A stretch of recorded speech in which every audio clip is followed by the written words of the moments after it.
Començarem amb la dinàmica duals. La persona educadora demanarà 2 voluntaris que eixiran de la sala mentre explica les instruccions a la resta del grup. Es divideix el grup aula en 2 subgrups. El grup 1 ha d'animar al primer voluntari i, en canvi, al segon voluntari l'ha de tractar de manera indiferent.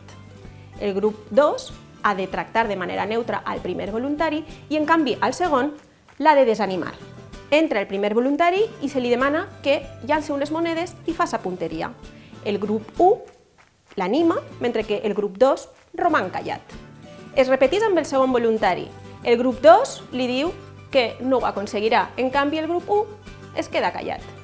Amb aquesta dinàmica treballem l'efecte Pigmalió i podem debatre sobre el tema després.